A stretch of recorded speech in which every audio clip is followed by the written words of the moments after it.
Hello, everybody. Yesterday, about like 20 hours ago, I went ahead and completed Half-Life Alyx. Um, and like I always do, when I beat games on stream, I like to give my review of them. However, I was really overcome with emotion and did not trust myself to be unbiased and objective in my review of Half-Life Alyx at the time, about 20 hours ago. So after marinating on the game, thinking about it, and letting my emotions subside, I feel as if I can give a proper objective review now of Half-Life Alyx. And to me, it is very important when I review games to be objective. Um, I like to give my own personal score about things as well from a biased perspective, but I do like to give a baseline review of the objective positives and negatives, the pros and cons of a title, so that you guys can make an informed purchasing decision. So that's what I'm going to be doing with Half-Life Alyx. I think with Half-Life Alyx, the number one thing to start with is going to be you have to keep in mind, one, this is a VR title. It is only VR. There is no conventional way to play Half-Life Alyx, to many fans' dismay, especially because if you look at the numbers, only about 1% or less, realistically less than 1% of people actually own VR or a PC and a VR kit capable of running Half-Life Alyx. So not a lot of people are going to be able to purchase this game and play this game at this point in time, unfortunately. It's also important to note that this is a $60 title.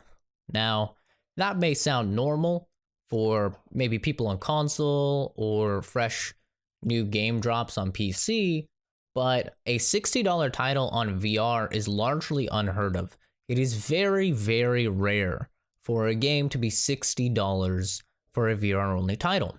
The reason for that is because VR is still very much in its infancy. I would say it is now evolved to a toddler.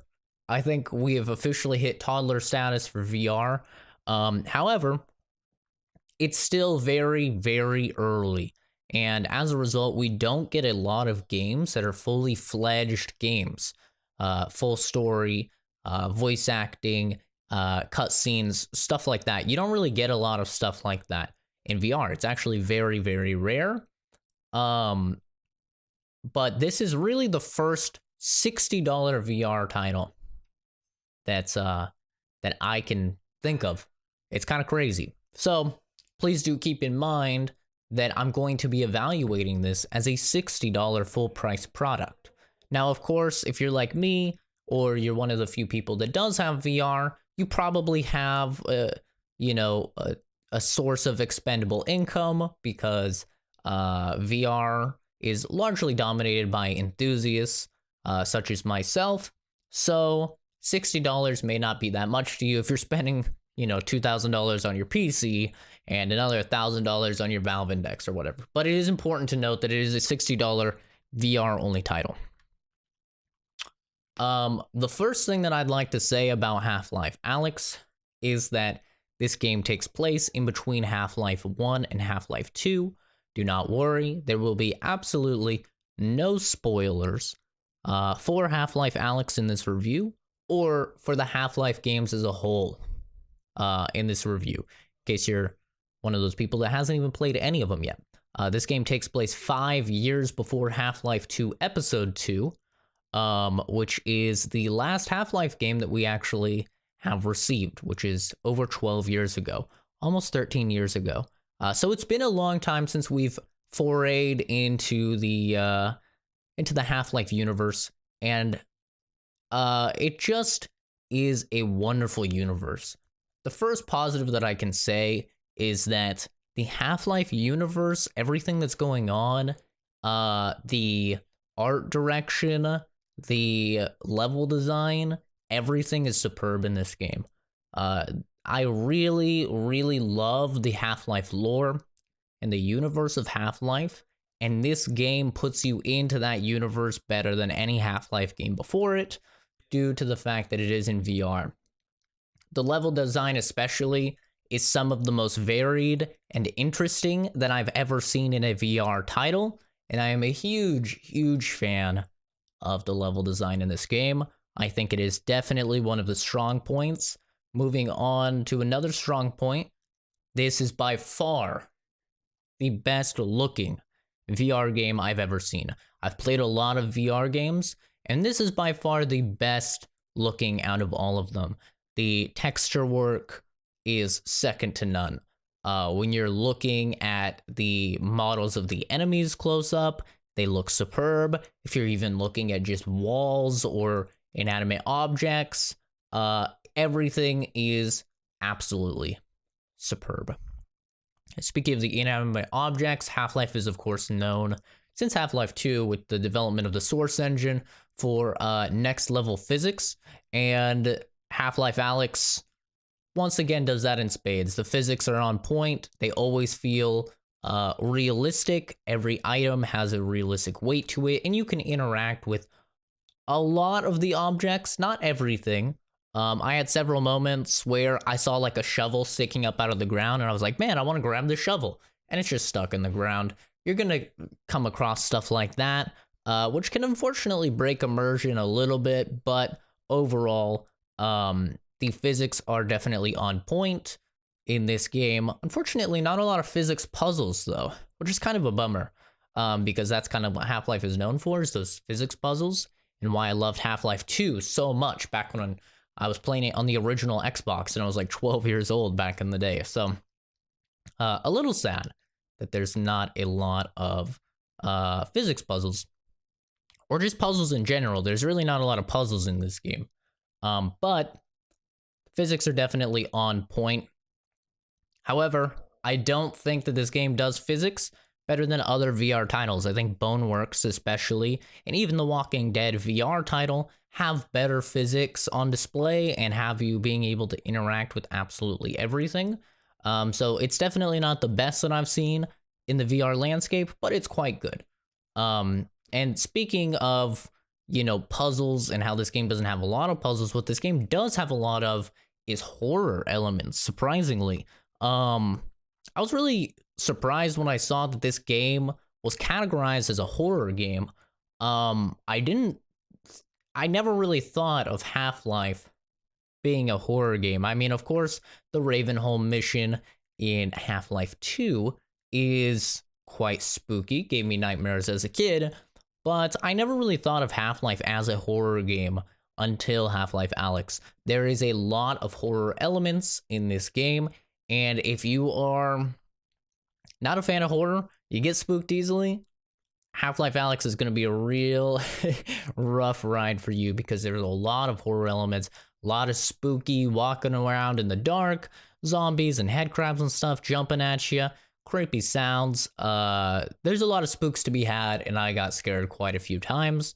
I had a conversation with one of my viewers. They seemed to believe that the game would not be scary at all if it was a conventional game, and it's only scary because it's in VR. And it's really impossible to say that without being able to play it on a conventional display. However, I think it would still be scary on a conventional display, and the horror elements are definitely prevalent in this game. So just keep that in mind. Definitely a lot of horror stuff going on. On top of that, I don't think that you have to be a Half-Life fan in order to enjoy Half-Life Alyx. You don't even need to play the previous games. If you're just a fan of VR, then you are going to be able to get quite a lot of enjoyment out of this game, largely because the world is so immersive, but also because the combat is very satisfying in the game. I thoroughly enjoyed all of the combat against the human enemies in the game. Whenever you're fighting the Combine, it's very tense, it's very satisfying, and I really enjoyed every single second of it. One of my only complaints is that I wish there was more fighting against the Combine in the game. The vast majority of the game, you're going to be fighting zombies and headcrabs and stuff of the like, and that was just not a very satisfying experience for me personally. I didn't like it. as much as I thought I would, which sucks because in Half-Life 2 and beyond, the highlight of the game for me was fighting the zombies, and the low light was fighting the Combine. And it's actually taken a turn for me in Half-Life Alyx. I never really found that there were very high stakes whenever I was fighting the zombies. They're very easy to avoid. Same with the head crabs, and overall, just not that big of a threat. However, the Combine is definitely a threat, and they will mess you up. Apologies for that. If you could hear that, I don't know if you could. But what I think personally is that while I did play the game on hard mode, so that is something to be noted, I try and always play the games on the hardest difficulty. Enemies were quite tanky on hard mode. I wouldn't really recommend it for my first playthrough. I would recommend playing on normal. But there was quite a bit of scavenging for supplies that I needed to do, and that kind of did lend itself more to the survival horror type of gameplay that I was really surprised it feels like they were kind of going for in this game. But I wasn't really a fan of the zombie combat. I was a fan of the Combine combat, and really do wish that there was more of that in the game. Further positives, I would say the voice acting in the game is just superb. It's the best that I've ever seen in a VR title. I don't think anything else really comes close to it, to be entirely honest with you. The voice acting is just phenomenal. Same with the writing, it is phenomenal, and the story is phenomenal as well. Everything about Valve's voice comes through in this game, and they have a very unique voice and sense of humor and dialogue style that really does come through. It's sort of nostalgic if you're like me and you grew up with it, but it's very, very good. Some of the best voice acting and writing I've seen in a VR title. Really second to none, I would say, in that aspect.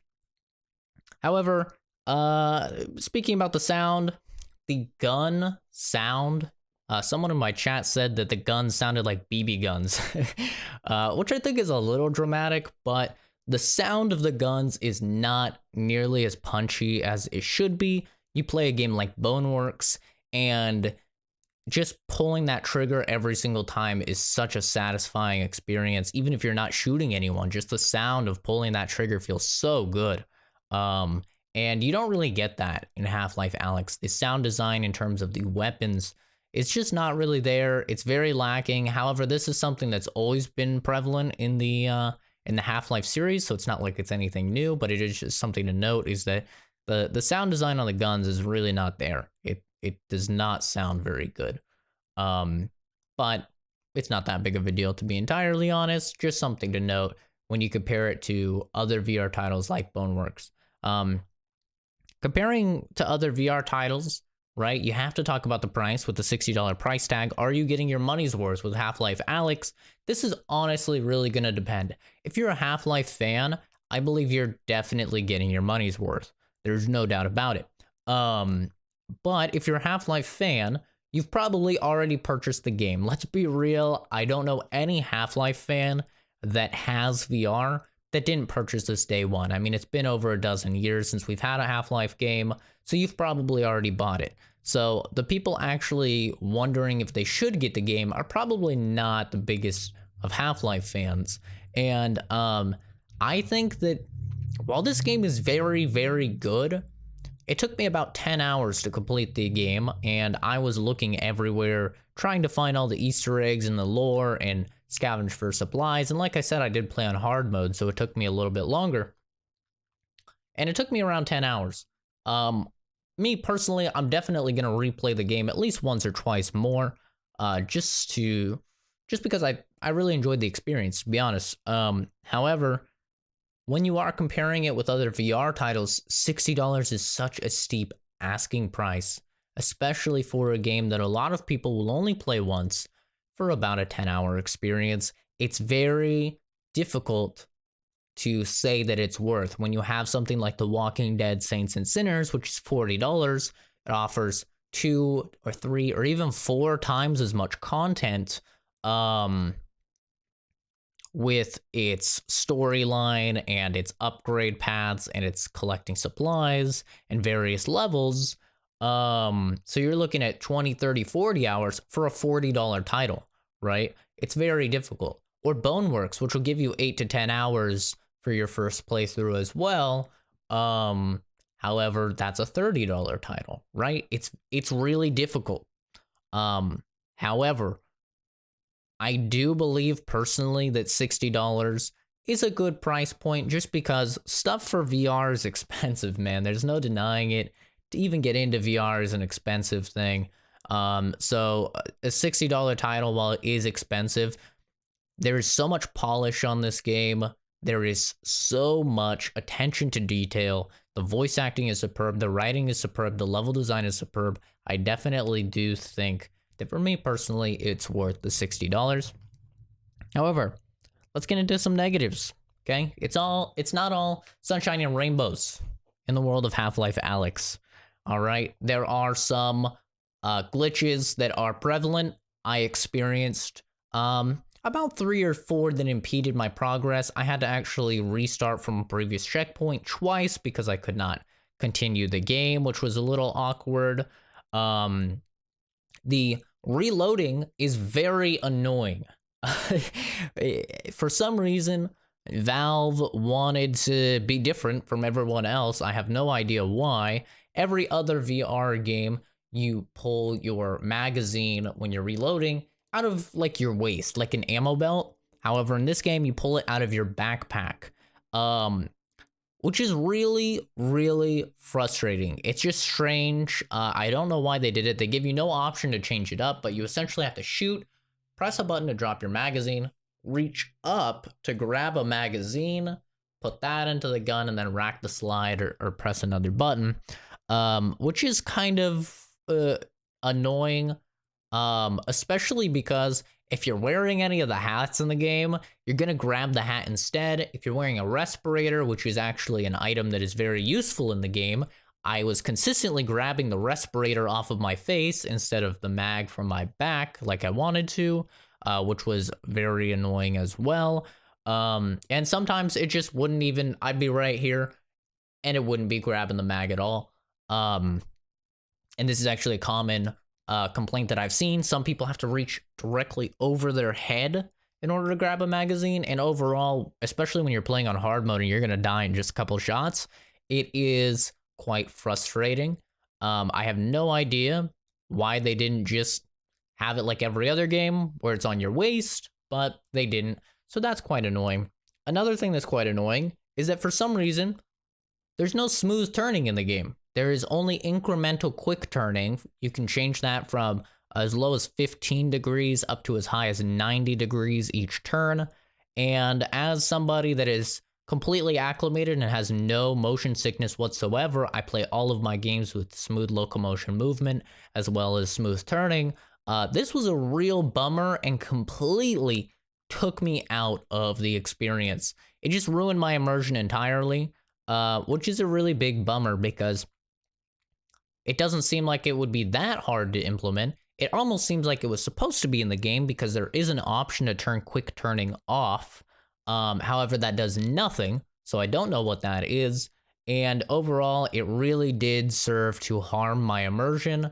And, it's something that has to be said. It's a very basic functionality option that's in practically every single VR title in 2020 now, and for it to not be available in Half-Life Alyx is just a little bit strange. I have no idea what's up with that.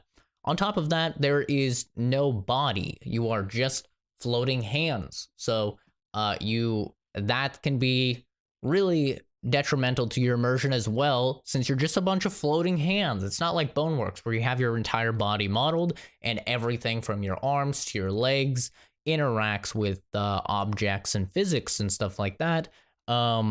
It is just some floating hands, which is, in my opinion, a bummer because they have Alyx fully modeled in this engine, in this game, so I do not believe it would be difficult at all to put her model on you, and then you wouldn't be floating hands. You would be Alyx, like you're supposed to be.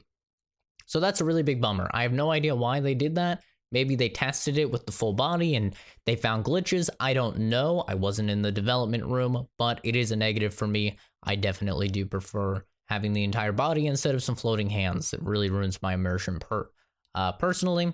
On top of ruining immersion, we have the jumping in the game, which is terrible. All it is you pull, at least on the Oculus, you pull back on the stick, you aim where you want to jump. It shows you a little foot icon of where you're gonna land. You let go and it teleports you. Really sad to see a game that is trying to flex so hard with its physics not have proper full body physics where you can actually jump. Like in Boneworks. In Boneworks, you hold a button down, you bend your legs, and then you let go and you jump. It would have worked perfectly in this game. I would have loved to see it, especially because they are trying to flex those physics, but there's absolutely no physics when it comes to your own body. You're just some floating hands that teleports around whenever you need to jump. On top of that, there's several sections of the game where it'll be like a little crack that you need to get into, and you'll push forward and it'll just teleport you on the other side. Really ruins your immersion. I don't know why they have that going on. Not a fan at all. On top of that, when you're going up ladders, it's very finicky. Even if you have the immersive ladder option on, which I did have on because I like my immersion in my VR titles, where you actually, are grabbing every single bar and going up the ladder. When you get to the top, it's just awkward because you don't have a body, and so it just teleports you forward on top of the stairs. A lot of teleporting in this game, which really ruins immersion when you're trying to get absorbed into this really well-constructed world, and then you're just reminded, oh, by the way, you are in a kind of clunky VR game, which is kind of a bummer for me personally. The final thing I'd like to mention is the ending of the game. No spoilers, but the ending of the game is a masterpiece. It is wonderful, fantastic, and easily adds an extra point onto my personal score of the game. If you're not a Half-Life fan, maybe you won't care too much about the ending. However, if you are at all or care at all about the Half-Life games or have played them at all or seen somebody play them, the ending is phenomenal.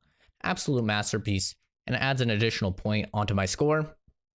Whenever I rate VR titles, I like to give them a rating for a VR title because I do believe that they should be rated separate from ordinary traditional games. And then I also like to give them a score comparing them to regular games, like a conventional Half-Life game. So in terms of a VR game, I cannot think of much better, but there are some VR titles that have done various things better.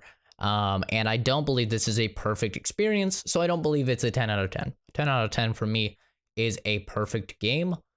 Something like Mass Effect 2, something like Doom 2016. And I don't think that this game falls into a perfect game territory. However, I think it's very close. So I think this, as a VR title, is a 9.5 out of 10. It is so nice to see Valve back making games.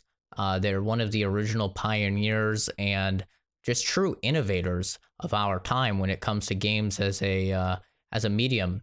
And it is just wonderful to see them back making video games again. In terms of comparing this to regular games, however, I don't think it has. I think it's definitely better than the other Half-Life titles, personally, for me. I think I was more interested in the story. Having the voice protagonist with Alyx really helps you relate more with the story. There's a lot of humor in this game, a lot of character and voice coming through, as well as in expansions on the lore and the universe. And so overall, I would say, whereas I might give Half-Life 2, or actually Half-Life 2 Episode 2 is my favorite Half-Life game. And that's about like a 7.5 or an 8. I would say this game is like a solid 8 or 8.5. in terms of the Half-Life series and in terms of like conventional games. I still think it's very, very good. You are getting only about 10 hours though for your $60, so keep that in mind. That can be kind of steep for some people, but I think it's a solid title, and I would thoroughly recommend anyone with VR to check it out. Definitely in the top 3 best VR games ever made, up there with Boneworks and Walking Dead: Saints and Sinners as just some of the absolute masterpieces that the medium has to offer. So that's my review of it. I know it was a little long. There's a lot to touch on because this game is, I mean, we've been waiting a dozen years for this thing. So I really wanted to touch on a lot of the mechanics of the game, touch on every single thing I could really think of that's a positive and a negative, and really break it down for why I feel that this is one of the best VR titles ever created. It's hard for me to say it is the best, but it's definitely up there. So that's my review. Now, with all that being said, stir up my coffee.